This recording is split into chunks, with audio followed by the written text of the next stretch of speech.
Buenos días, bienvenidas y bienvenidos. Muchas gracias por acompañarnos. No puedo sino partir la inauguración de este año académico agradeciendo a toda la comunidad el enorme compromiso con el proyecto universitario de la UAI. Sin dicho compromiso, habría sido imposible superar los obstáculos del último tiempo. El año 2020 y lo que llevamos del presente han sido especialmente desafiantes para todas y todos. Recién comenzadas las clases el año pasado, como consecuencia de la pandemia que afectó al mundo, tuvimos que adaptarnos rápidamente a iniciar clases y otras actividades de forma remota. Las barreras que surgieron fueron de distinta naturaleza, pero la dedicación de todos y todas permitió que pudiésemos sortearlos razonablemente bien. Hace un año decidimos no desarrollar esta ceremonia. Recién nos estábamos adaptando al impacto que trajo consigo esa pequeña hebra de material genético que estaba alterando los modos de vida de todo el planeta. A pesar de esta circunstancia, la UAI pudo conservar, haciendo las adecuaciones e inversiones necesarias, las características de su proyecto universitario que la mantienen como una institución vibrante en el contexto nacional. En efecto, en el reciente proceso de admisión de pregrado pudimos apreciar un aumento en el número de postulantes promedio por vacante que ofrecimos para estudiar en nuestros campus. Ello a pesar de que el número de postulantes a las universidades chilenas viene cayendo en el último tiempo. En efecto, entre los procesos de admisión de 2018 y 2021, dicho número cayó en un 11,2%. Ello es el resultado de diversos factores. Los más importantes, la acelerada transición demográfica que está viviendo el país y la búsqueda de otras alternativas como los institutos profesionales o similares. Este aumento relativo en la demanda por nuestras vacantes no es casualidad, sino el resultado, creemos, de un esfuerzo consciente por poner a nuestros estudiantes en el centro de nuestras preocupaciones. Prueba de ello es que fuimos la primera universidad del país en reiniciar clases presenciales, tanto en posgrado como en pregrado durante 2020. Esto se hizo a través de la modalidad híbrida y fue de carácter voluntario para las y los estudiantes. La experiencia fue muy satisfactoria y no habría sido posible sin el esfuerzo de muchas personas, en particular académicos y académicas que aceptaron el desafío de ofrecer sus clases en este innovador formato. Pero también de colaboradores y colaboradoras sin cuya labor, que a menudo pasa desapercibida, no habríamos logrado este propósito. El año 2020, atendiendo los impactos económicos que la pandemia provocó en algunos hogares de nuestros y nuestras estudiantes, fuimos además capaces de generar un sistema de apoyos inéditos que alivió su carga arancelaria. A pesar de las dificultades, pudimos seguir consolidando un proyecto formativo que estoy seguro permite que nuestros estudiantes crezcan más como personas y futuros profesionales que en instituciones alternativas. Por un lado, el programa de artes liberales exhibe cada vez con más claridad su aporte, sobre todo en el contexto actual, que ha demostrado sin matices la importancia de agregar a la formación profesional una dimensión que trasciende un ámbito específico y que desarrolla habilidades como el pensamiento crítico, la reflexión creativa, el trabajo en equipo y la resolución de problemas complejos, entre otros, recursos indispensables para enfrentar con éxito el mundo de cambios vertiginosos que estamos experimentando. Por otro lado, las escuelas y facultades han ido fortaleciendo, renovando sus programas para darles un sello único en la formación profesional en la Universidad Adolfo Ibáñez, que permita a nuestros estudiantes contar con las herramientas y conocimientos fundamentales de la carrera elegida, que luego se consolida con una especialización final también cada vez mejor elaborada.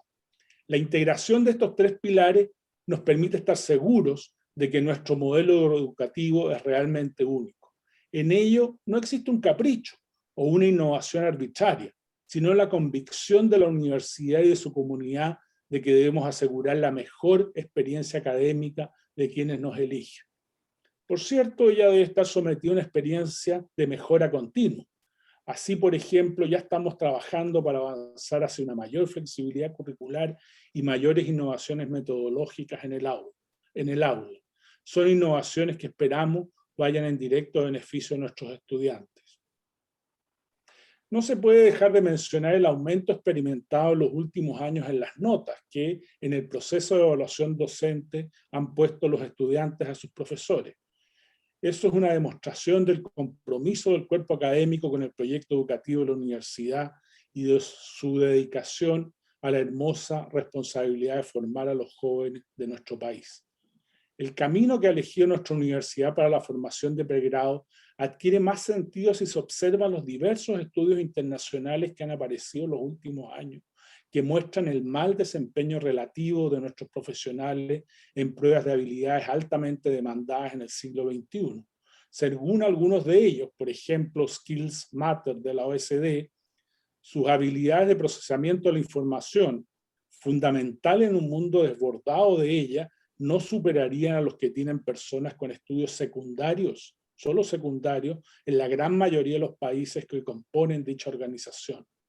Nos asiste el convencimiento de que ese resultado es consecuencia en gran parte de un pregrado excesivamente especializado que no estimula apropiadamente las habilidades que requiere el mundo actual y futuro para abordar los complejos problemas que están emergiendo y que requieren, entre otros aspectos, de respuestas nuevas y miradas multidisciplinarias.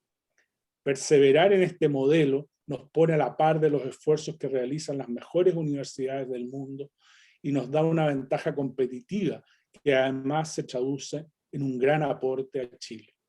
Nuestra vocación formadora y la excelencia del cuerpo académico nos permite además sostener una oferta de programas de posgrado que combina tradición e innovación de una manera virtuosa.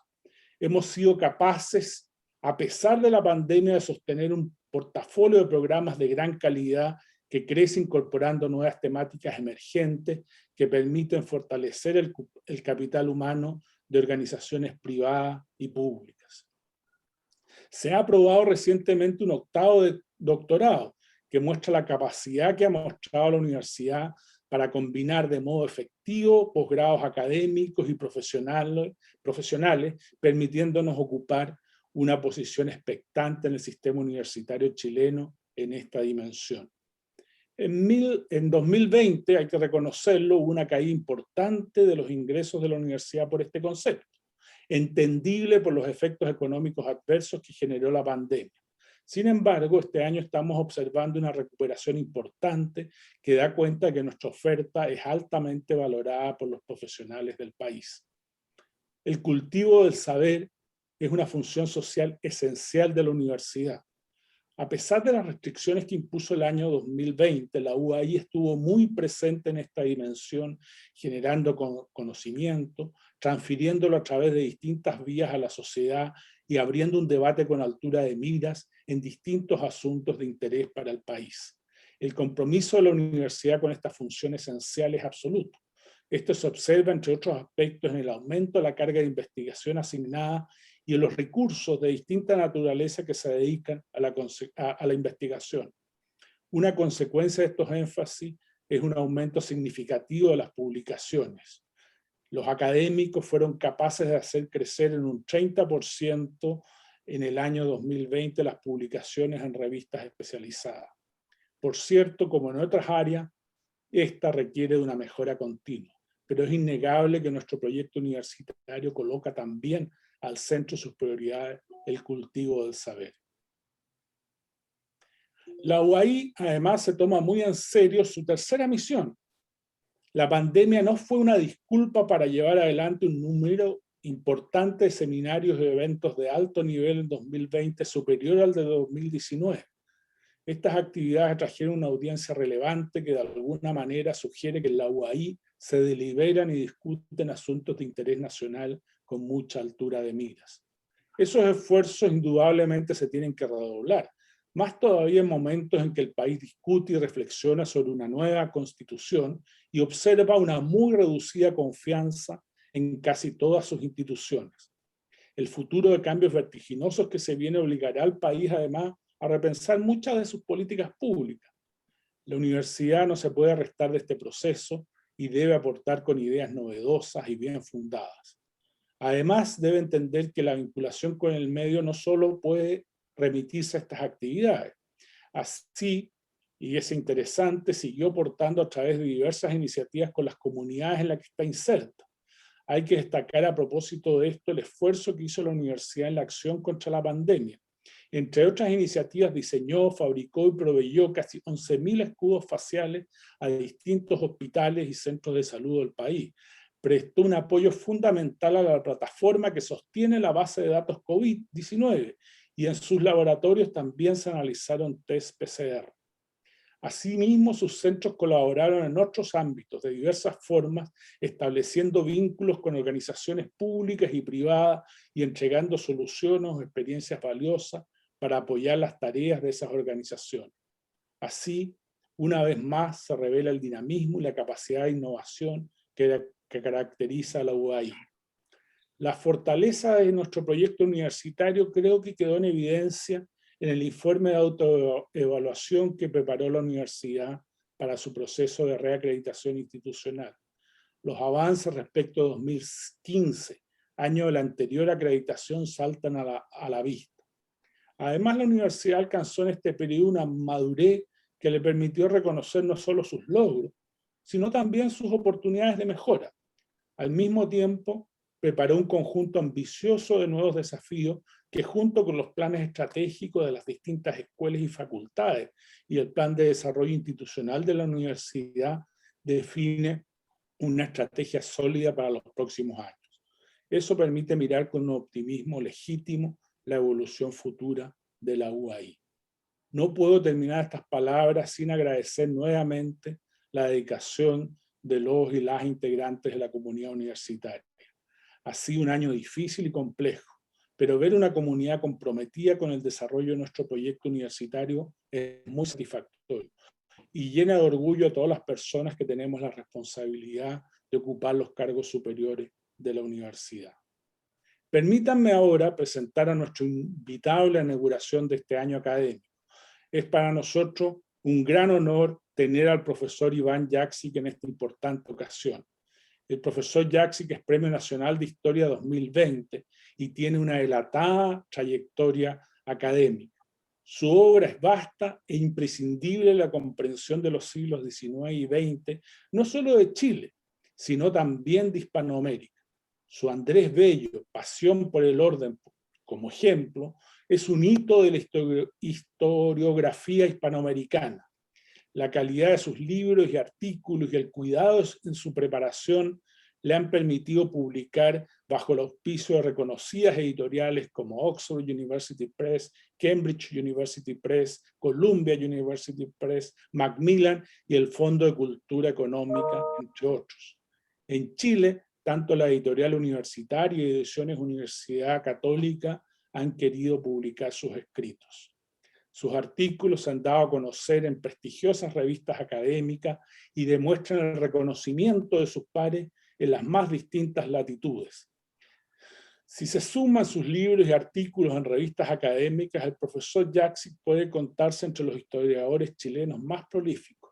Con todo, quizás lo que más llama la atención es el alto nivel y rigurosidad que exhibe en cada uno de sus escritos. Creo que esto no es fácil lograrlo con la constancia que ha hecho Iván Jaksic. Es esta realidad la que ayuda a explicar el alto reconocimiento del que goza este académico en círculos universitarios estadounidenses, europeos y latinoamericanos. Quienes recorran su obra quedarán sorprendidos con su erudición. Estoy lejos de haberla abordado en su totalidad, pero cada vez que llego a ella no dejo de estar sorprendido. Hace unos meses, por ejemplo, tuve la oportunidad de revisar por casualidad un artículo de él en los anales de literatura chilena sobre el humanismo antitecnológico de los pensadores hispanoamericanos del siglo XX. Es un artículo publicado en 2018. Es una pieza extraordinaria, hay que reconocerlo. Además, pienso que es muy actual. Iván, además, nos ha honrado, quiero decirlo, con su disposición a dirigir la cátedra Andrés Bello que la universidad creara hace algunos años. Tiene un proyecto muy interesante que estamos dispuestos a apoyar con entusiasmo. El profesor Jaksic hoy día está vinculado a la Universidad de Stanford, universidad con la que ha mantenido un alto vínculo de hace muchos años y hoy día es su director del programa Chile de dicha universidad. Profesor Jaksic, bienvenido y gracias por aceptar nuestra invitación. Muchísimas gracias, rector. Muchísimas gracias a las autoridades de la universidad. Quiero agradecer en particular su, para mí, conmovedora presentación y sobre todo agradecer este mensaje suyo tan esperanzador y con un norte tan claro, a pesar de las circunstancias difíciles en las que vivimos. Y es por ello que, sobre todo pensando en los estudiantes que inician este año académico, quiero pensar en un norte que nos señaló hace un tiempo don Andrés Bello, y ese norte es el imperio de la ley, el Estado de Derecho. Quiero, en primer lugar, hablar un poco sobre los rasgos biográficos, muy brevemente, de este gran personaje, para luego situarme en lo que me ha encomendado el rector y las autoridades de la universidad, que es traer a Bello al momento actual, es decir, hacer una referencia no solo a Andrés Bello, su pensamiento, sino que su pensamiento más general con respecto a las constituciones. Creo que hay un hilo conductor que preparó a Bello para hacer un aporte importantísimo en la construcción del Estado y de la República en Chile. Pareciera que fuera, de hecho, un plan en donde Bello trazó su trayectoria, pero en realidad es el producto de una serie de accidentes. Algo no muy ajeno a lo que vivimos todos en nuestras vidas profesionales y en nuestras vidas personales, cuando tenemos los instrumentos para adecuarnos, para adaptarnos a diferentes situaciones cambiantes y a veces, ¿por qué no decirlo?, catastróficas.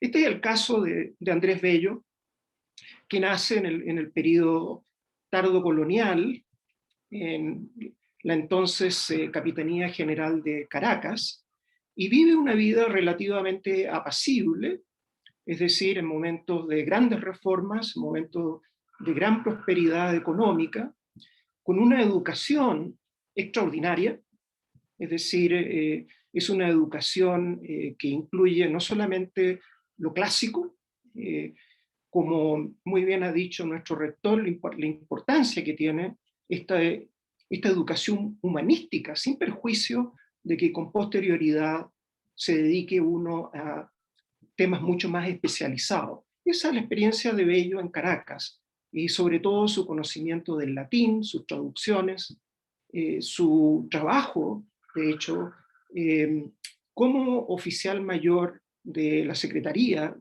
de la Capitanía General de Caracas, la que la pone en una posición bastante productiva para el futuro y que tiene que ver con la administración de un país complejo. Y pareciera una coincidencia enorme, pero en realidad son constantes de la vida de los países.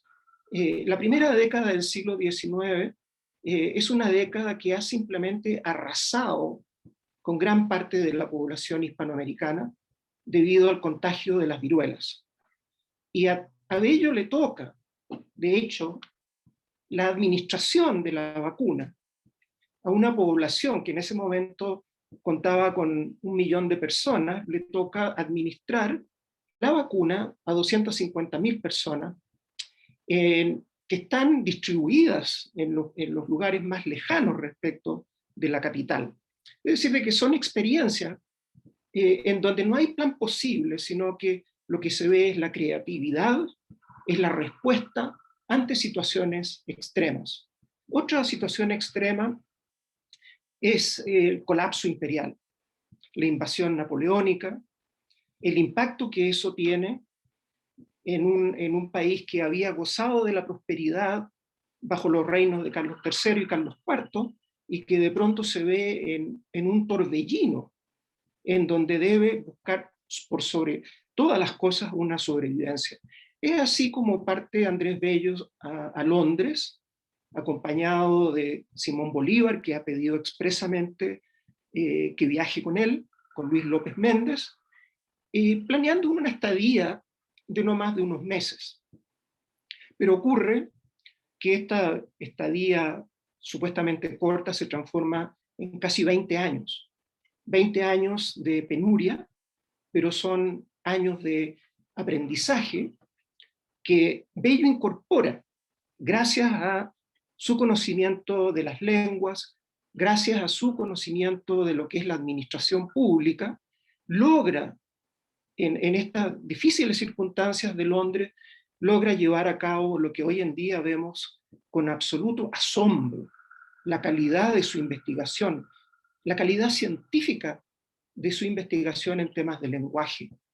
Además de eso, lo vemos primero como secretario de la legación de nuestro país en Londres, en épocas en que Chile todavía no ha sido reconocido, es decir, debe trabajar bajo circunstancias muy, muy difíciles. Además es secretario de la legación de Gran Colombia, en donde toma la decisión de venir a nuestro país, que fue una decisión bastante difícil, fue una decisión que sin embargo probó ser extremadamente productiva dada la experiencia que él había acumulado. Quiero mencionar brevemente uno de sus grandes aportes, es la divulgación. Es decir, de que era una persona a la que aspiramos todos. Es decir, tener una formación tal que nos permita dialogar con diferentes disciplinas, pero al mismo tiempo tener un tremendo nivel de especialización. Y eso permite que Bello una esas dos cosas, la investigación con la divulgación, y producto de eso son las revistas como El Censor Americano, como Biblioteca Americana, El Repertorio Americano, todas son revistas publicadas en Londres y que después va a continuar en Chile. Es decir, a través de su edición del periódico del Araucano, sus aportes a la prensa, realmente revelan un compromiso con la divulgación, pero también con la libertad de prensa. Es decir, de que aquí hay una categoría importante para su pensamiento político. Chile no es un país fácil para él, pero es un país que lo acoge, es un país que entiende el significado del talento y lo podemos ver rápidamente en sus grandes obras. Quiero mencionar solamente dos de las que han tenido un impacto hispanoamericano enorme, como es la gramática de la lengua castellana para el uso de los americanos y el Código Civil de la República de Chile. Esto acompañado de un sinnúmero de artículos que han tenido realmente una relevancia importantísima hasta el presente. Ahora, yendo directamente al tema de la Constitución, quiero señalar que también de una forma sorprendente, ¿no? Cómo a veces vivimos situaciones cíclicas en donde los desafíos continúan siendo los mismos, en donde como sociedad, como individuos, tratamos de resolver problemas, pero vuelven una y otra vez, porque así es el mundo, así es la vida, constante cambio. Y Bello llega en un momento de crisis constitucional en Chile. Él llega en junio de 1829, época en la que ya la Constitución de 1828 ha estado sufriendo graves problemas. Se encuentra con un país que se encuentra agotado por una serie de experimentos constitucionales, es decir, empezando con el reglamento constitucional del 1818, con la Constitución de 1822, la de 1823, los artículos de confederación que hacen un experimento federal que lleva a un fracaso y a la redacción de una constitución como la de 1828, es un país que está agotado de esta experimentación. Ahora, reconoce esta realidad y busca encauzarla. Pero quiero, en primer lugar, para referirme al tema constitucional, quiero decir de que para él la Constitución no es solamente un tema de interés o un tema teórico, es un tema, como nos proporciona la evidencia don Diego Portales, es un redactor de la Constitución. Hay una carta de Diego Portales dirigida a su gran amigo Garfias, de fecha 1832, en donde dice: mucho me agrada la noticia de que el compadre, le decía el compadre porque era el padrino de su hija Ascensión, dice que se haya encargado de la redacción del proyecto de reforma de la Constitución. Eso es una evidencia clarísima del papel que jugó Andrés Bello en la Constitución, que sería con posterioridad a la de 1833 y que duraría cerca de un siglo. Ahora, como funcionario público, como hombre del gobierno, hombre de confianza del gobierno, es obvio que participaría en algo tan importante como la redacción de la Constitución. Pero la pregunta para nosotros es, ¿qué pensaba él realmente de la Constitución? Porque era un hombre que sabía navegar entre las obligaciones y su propio sentido de la responsabilidad individual. Entonces, no es de extrañar que apoye abiertamente el esfuerzo del gobierno de Joaquín Prieto en apoyar esta Constitución. Pero quisiera que hoy día hiciéramos el ejercicio, no contrafactual, sino que hacer el ejercicio de buscar aquellos indicios que nos digan exactamente qué piensa de la Constitución. Y esto lo vemos a través de una serie de artículos, todos ellos muy sensatos, muy cautelosos, pero que nos hablan de una persona que ya ha desarrollado un instinto, un olfato respecto de la política. Y le cuesta, pero lo hace, revelar qué es lo que verdaderamente piensa. 1830, imagínense, recién llegado. 1830 dice en un artículo que se llama Publicidad de los Juicios, publicado en noviembre de 1830, él dice: si hay algo completamente demostrado por la experiencia del género humano, y especialmente por la de los últimos 40 años, muy decidor, 40 años, Revolución Francesa. Dice, es que no debe esperarse subsistencia ni buenos efectos de ninguna constitución modelada por principios teóricos. Dice después en el mismo artículo, constituciones han sucedido a constituciones, y los materiales sobrepuestos no han podido jamás conglutinarse y formar un todo con aquellos que necesariamente debían servirles de base.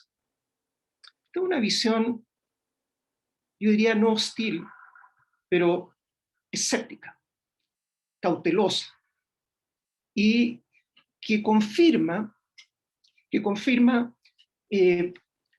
las opiniones que él tenía de una de las constituciones más famosas hasta la fecha en la historia de la humanidad, que es la Constitución Española de 1812, a la que quiero volver muy brevemente más adelante. Por lo pronto es claro que él apoya la Constitución de 1833, porque es un hombre pragmático que entiende que las constituciones representan una realidad en las repúblicas hispanoamericanas. Lo vemos en su famoso artículo Reformas de la Constitución, y un artículo publicado en partes entre mayo y junio de 1833. Él utiliza ahí una palabra clave a propósito del agotamiento o del temor de la clase política chilena de encontrarse nuevamente con el peligro de una constitución a la francesa, una constitución jacobina. Y entonces él utiliza la palabra reforma en el sentido de asegurarle a la población, asegurarle a la clase política, de que no vamos a partir de cero, vamos a utilizar la Constitución de 1828 como una base. ¿Cuál es su definición de constitución? Muy simple, muy básica. Dice, el papel de las constituciones, y cito, es el de determinar las condiciones del pacto social. y celebra entonces a la Asamblea Constituyente, dice, por su empeño, ¿no? Que su gran empeño, y lo cito, dice, ha sido combinar un gobierno vigoroso con el goce completo de una libertad arreglada, es decir, dar al poder la fuerza para defenderse contra los ataques de la insubordinación producida por los excesos de la democracia y proporcionar a los pueblos y a los hombres recursos con que preservarse del despotismo. Nuevamente, no crear expectativas, introducir un elemento de escepticismo, explicar específicamente por qué hay que cambiar, pero que el cambio no se hace por el cambio mismo, sino que se hace para mejorar. Ahora, el tema constitucional nunca ha salido del escenario político chileno. Creo que Bello logró, por alrededor de una década, defender la Constitución de 1833, pero una nueva generación cuestionó a esta Constitución en la década de 1840. De hecho, una de las grandes fuentes de nuestro pensamiento político es un tratado de José Victorino Lastarria que se llama Bases de la Reforma, y hay todo un impulso, ¿no?, que viene desde las épocas de Bilbao y de todo de este resurgimiento del liberalismo más radicalizado que quiere cambiar la Constitución. Y en ese momento Bello responde, y creo que muy en la línea de su escepticismo respecto de las constituciones. Él dice, esto es en la segunda mitad de la década de los 40, en un debate a propósito de la historia y del papel de la historia en la construcción de las naciones, dice, nos causa no poca sorpresa, dice que en este año de 1848, después de tantos experimentos constitucionales abortivos, haya personas que consideran las constituciones escritas como esenciales y constantemente emanadas del fondo de la sociedad. Quería subrayar nuevamente el impacto limitado, el alcance limitado de las constituciones, así como sus orígenes y el tiempo que es necesario para su consolidación. Bueno, y aquí es donde surge algo de la pasión de Bello, algo de su afán polémico, a pesar de que hay un sustrato tan moderado y tan racional. Dice, veamos los hechos como son, hablemos el lenguaje del sentido común. Las constituciones son a menudo la obra de unos pocos artífices, que unas veces aciertan y otras no. No precisamente porque la obra no haya salido del fondo social, sino porque carece de las cualidades necesarias para influir poco a poco en la sociedad y para recibir sus influencias de manera que esta acción recíproca, modificando a las dos, las aproxime y armonice. Si la Constitución tiene un carácter así de limitado, ¿qué es lo importante para ello? La clave se encuentra en el mismo discurso de Joaquín Prieto de 1834. Allí afirma, en una ubicación bastante estratégica, después que el discurso termina con un llamado al apoyo de la Constitución, en el párrafo anterior, él habla de la importancia de la legislación civil. Y aquí está la clave del pensamiento político de Andrés Bello en relación con la fe en la capacidad de las constituciones de hacer o llevar a cabo el cambio social más radical. Ahora, esta prioridad respecto de la legislación civil se encuentra realmente en ese ensayo clásico que es la publicidad de los juicios. Él nos dice que la publicidad de los juicios, dice, bajo cualquier aspecto que se mire, es de todas las instituciones políticas la más fecunda de buenos efectos. Ella es el único preservativo seguro de la arbitrariedad y las prevaricaciones. Ella pone de bulto la fealdad de los delitos y vigoriza las leyes amedrentando a sus infractores con la infamia, que no puede menos que acompañar a la convicción.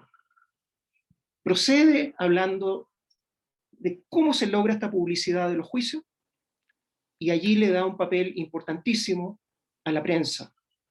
Le da también una importancia muy alta a la probidad de los funcionarios. Ahora, hablaré un poco más sobre la legislación civil, pero cuando el rector Harald Beyer y las autoridades me invitaron a esta conferencia, me encontré con un dilema. Yo creo conocer a Bello, pero tenía el desafío de, en una ocasión como esta, en una ocasión solemne, tan importante para los estudiantes, este inicio de un nuevo ciclo, me hizo pensar, bueno, ¿qué puedo yo aportar de nuevo en las investigaciones sobre Bello, en las cuales, como se sabe, se ha pasado un peine muy fino, se sabe mucho, aunque yo digo, queda bastante por decir. Y me preocupé de ver cuáles eran los orígenes de este artículo, ¿no? Que en el fondo, el artículo Publicidad de los Juicios, que en el fondo está diciendo las constituciones importan, pero poco. Lo que importa es la libertad de prensa, los juicios por jurados, la legislación civil. ¿Cuál es el origen de esto?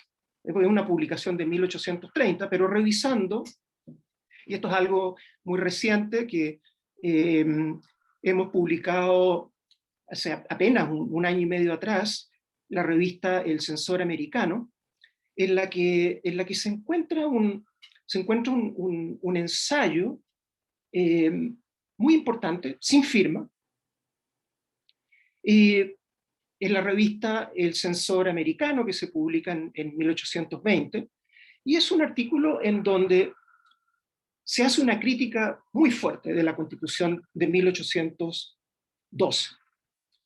¿Por qué la critica?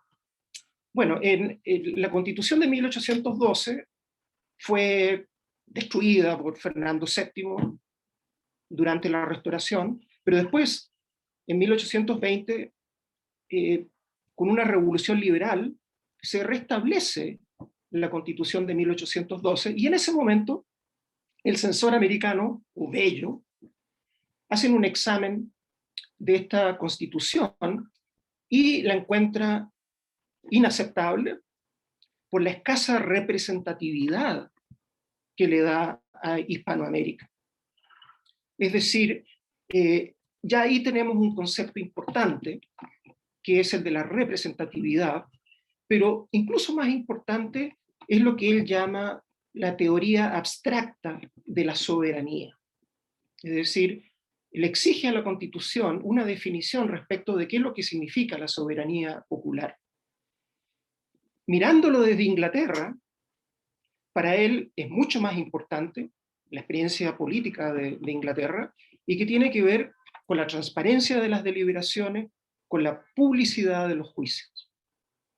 Y bueno, el concepto de voluntad general también le produce bastante duda. Es decir, que hay toda una evolución teórica, filosófica, que, como en las mejores intenciones de este planeta, han terminado en masacres, han terminado en situaciones totalitarias. Él percibe que esta voluntad general, y quien la invoque, es algo muy cuestionable. Y por lo mismo, él dice, lo más importante acá es la ley, mientras que la voluntad cambia. La ley, dice, y cito, es fija y estable, y debe estar claramente orientada al interés general. Veamos la diferencia entre esos conceptos, voluntad general e interés general, y la importancia de la representación legítima para que logremos satisfacer el interés general. Hay un lenguaje no exactamente democrático, pero temporal, en el sentido en que se refiere a un pueblo sin educación, y de allí la importancia que él le va a dar a la alfabetización y a la educación una vez que llegue a Chile, pero habla de las pasiones inmoderadas e imperiosas de un pueblo sin educación. 1820 a 1830 pareciera cosas de eruditos, cosas de filólogos, no importa, pero pensemos en esa década. Es la década de Viena, es la década de la Santa Alianza, es la década de la debacle financiera de Londres de 1826, es la independencia hispanoamericana, es la fragmentación que continúa, es una década de amenazas, pero también es una década de avances científicos.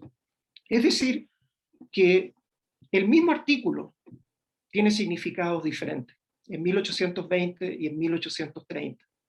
En 1830, un Bello pragmático acepta la Constitución, sabe que hay que trabajar por ella, que hay que hacerla creíble, legítima. Ahora, quisiera nuevamente matizar. Él hace una pequeña historia. ¿Por qué hay que apoyar la Constitución? Dice, porque realmente es algo muy nuevo en Hispanoamérica, el regirse por constituciones, después de 3 siglos de monarquía, que no es una monarquía constitucional, es una monarquía, en muchos sentidos absolutista, pero que automáticamente, apenas viene la independencia, proliferan las constituciones. Esto ocurre a nivel mundial. El rector me recomendó un libro de Linda Colley, que es a propósito de las constituciones y de los diferentes ciclos constitucionales, y uno de ellos es precisamente la década de los años 20. Proliferan las constituciones. Ahora, Bello dice, es muy tarde para empezar de nuevo. No arriesguemos. Tratemos de mejorar lo que tenemos, pero al mismo tiempo dejemos muy claro qué es lo que es importante. Y allí me remito nuevamente al discurso de Joaquín Prieto en 1834, que es esa frase estratégica en el párrafo anterior con el que cierra el discurso, en donde dice: el Código Constitucional no tiene valor sino en cuanto apoya sólidamente las buenas instituciones civiles, y es sin ellas un andamio inútil que el primer sacudimiento derribaría y cuya caída no merecería llorarse.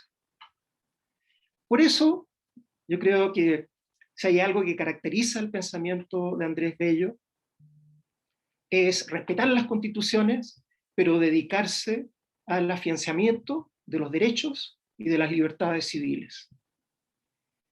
Por eso se dedica, a partir de 1836, cuando ha sido elegido senador de la República, él integra las comisiones, pero en realidad trabaja prácticamente solo para redactar el Código Civil.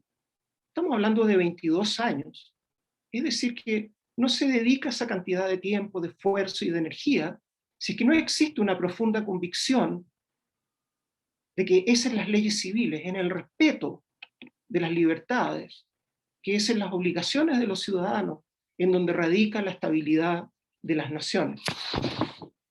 Ahora, ¿cómo uno le da sentido a esta trayectoria? Porque además, sabemos, Bello fue poeta, fue literato. ¿Cómo encaja el pensamiento político, el pensamiento constitucional, la legislación civil? ¿Qué relación tiene con este otro Bello? Y una de las cosas que llaman muchísimo la atención, y es que inmediatamente después de la promulgación del Código Civil, que fue aprobado por las cámaras a finales de 1855, revisó el año 56, tiene fuerza de ley del año 1857, es una concentración enorme. Pero ¿qué es lo primero que hace Andrés Bello? Cuando sabe que le quedan probablemente muy pocos años de vida, ya ha sobrepasado con creces el promedio de vida de la población, tiene 75, 76 años. ¿A qué se va a dedicar? Se dedica específicamente a una edición del poema de Mio Cid. ¿Por qué el poema de Mio Cid? El poema de Mio Cid concluye, bueno, aparte de lo que mencionaba anteriormente, hay una identificación con el personaje. Es un personaje que sufre el destierro, pero cuya lealtad es a toda prueba, pero que al final, que es el tercer cantar, él gana una querella. Y si uno analiza esa querella, lo que va a ver es el triunfo de los procedimientos del derecho romano. El derecho romano, el Código Civil, es un código absolutamente romanista. Tiene que ver con la propiedad, tiene que ver con, bueno, muchos elementos que hoy encarnan, que hoy se encuentran en el derecho civil, pero que lo importante para Bello es que el poema de Mio Cid es un poema fundacional que permite la celebración del imperio de la ley. Y lo que él busca con el Código Civil, con las palabras del Código Civil, es que el ciudadano sea capaz de recitar, como quien dice en un poema, utilizando la rima, y hay mucha rima en el Código Civil, para que así internalice la importancia de la ley. Ya acercándome al final de estas palabras, quiero simplemente señalar que Bello no era enemigo de las constituciones, para nada, pero consideraba que su proliferación y frecuente fracaso obligaba a buscar otras fuentes de estabilidad política. Su visión negativa se refería a la Constitución de 1812, se refería sobre todo a las llamadas teorías abstractas, es decir, el buscar moldear la sociedad a partir de un concepto filosófico de lo que es el bien común. En otras palabras, el papel de la política, el papel de la ley, es el de dar estabilidad a las relaciones entre los ciudadanos. Y la Constitución es como el mapa general, es como el mapa que distribuye el poder, pero cuyo alcance es necesariamente limitado. Yo espero que como universitarios, a través de la Cátedra Andrés Bello, a través del contacto entre colegas, con alumnos, desde nuestro ámbito universitario, podamos aportar en este proceso constituyente actual de una forma lúcida, con conocimiento histórico, peso intelectual y capacidad crítica, al verdadero papel con sus alcances y limitaciones de una constitución. Rector, muchísimas gracias. Ha sido un honor estar con ustedes. Muchas gracias, Iván. Me despido entonces a todos y todas las que asistieron a esta ceremonia. Muchas gracias por acompañarnos y creo que disfrutamos de una excelente charla para la inauguración de este año académico. Así que muchas gracias, profesor Yaxi. Un agrado compartir con usted. Igualmente. Muchas gracias.